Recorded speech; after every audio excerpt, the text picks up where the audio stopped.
Hey everybody, what's up? Welcome back to the Games Cage. Today, and only today, we are finally, I know it's a little late, but bear with me here. We're finally here to talk about my experience with Paper Mario and the Origami King. Obviously, you know, if you follow me on fucking Twitter or you watch my streams or whatever, you know how I feel about the game. But I thought, you know what, let me just sit down, give my fucking thoughts on the game, how much I loved it, talk about everything here, because man, this game to me ended up being so much more special than I even thought, right? And this is coming from someone who actually really loved Color Splash.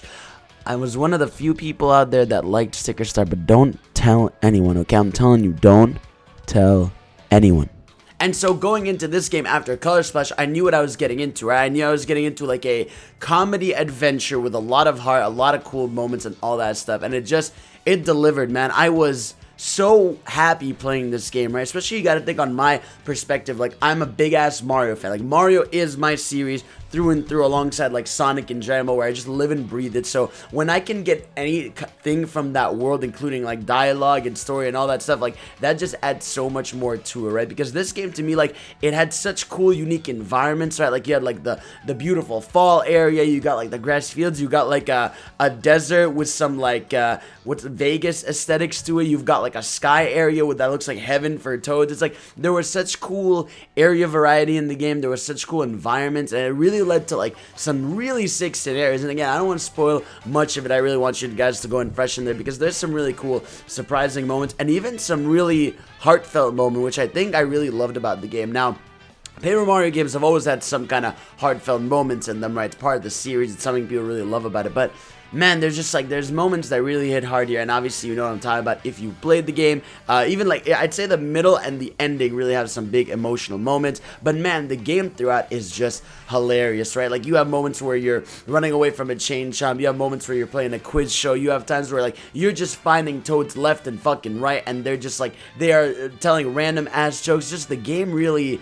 It really just, to me, I adored it. Like, I really thought the scenarios they put you in were amazing. I thought the characters that you're partnered with are really cool. Like, you got Bobby, you got Olivia, who's a very sweet and innocent character in there. You get a lot of the enemies from Mario games that hang out with you. It's just like, the game really tries a lot of different stuff in there, and I really appreciate and loved all that stuff.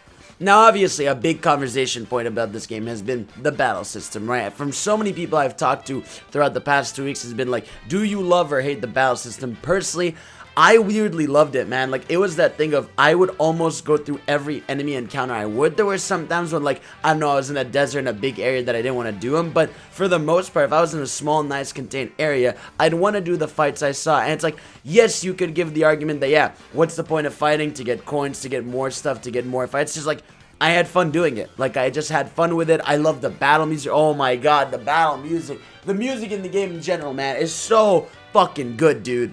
But yeah, because in the game you basically have this system where it's this ring-based system, and you're turning the things around and you're trying to figure out what's the best layout, how to place things correctly, how to get your time jumps and stuff. And personally, like, while there were some times where it could have been a little confusing exactly what to do and what setup, there's enough ways to help you out. Like, you could cheer the toads to fix the setup for you, or you can think about it more, or you can pay for more time. It's like, I really appreciated that. And I actually really liked how the bosses in the game actually had a different kind of layout, where you basically had to like move close to them with this grid, where you're trying to figure out how to get nearby the boss. And I actually really loved that, right? It added like a layer of complexity that I didn't want throughout the entire game, but through boss fights was cool because it was a unique spin. And it wasn't like the same technique you could use on every boss. You'd have to figure out how they're messing with the board and everything. So it's like, it really is like a unique and really interesting combat system. And I think if you like kind of puzzle strategy, you're really gonna love it. But I understand if you don't and you want just a traditional battle system, why it would bother you in that sense.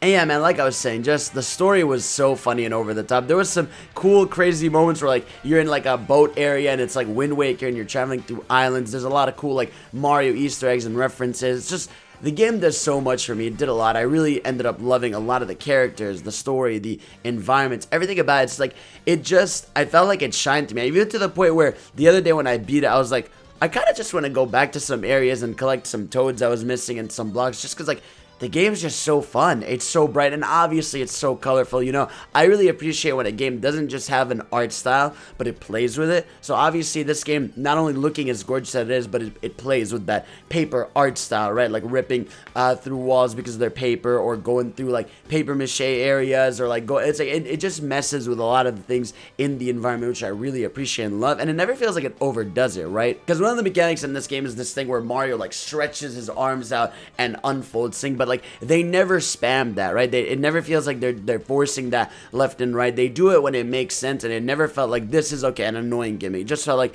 this was fun, this was chill. You move on to the next puzzle, and I think that the game does that a lot, right? I think the puzzles are really well done. There was only, like I said, only twice in the game that I really have to like Google how to solve a puzzle, because like it was in the desert and it was really tedious to go back and forth. But really, other than that, man, I had an amazing time with that. I really loved it. I think it's my favorite game this year, just because, again, big Mario fan. I just thought it did everything I personally wanted to really well, and I absolutely loved it. Again, it's a special game. I really do recommend checking it out, even if like you were a 1,000-year Door fan, you weren't convinced. Even if you just want a new game on the Switch that you haven't played, I really do recommend that. I think it's a lovely experience. The thing I'll say about the game is it's hard not to smile playing it, or like reading the dialogue and all that stuff, because it really is a big part of it, and the scenarios they put you in and stuff. So yeah, anyways, that's it. That's all for me, guys. Those are my thoughts on motherfucking Paper Mario and the Origami King. Let me know if you guys played it, what you thought of it. If you didn't, do you want to play it, and all that jazz. So remember, subscribe for more. Follow me on twitch.tv/gamescage. Follow me on Twitter on the down low, though. And I'll see you all next time. Peace. I love you.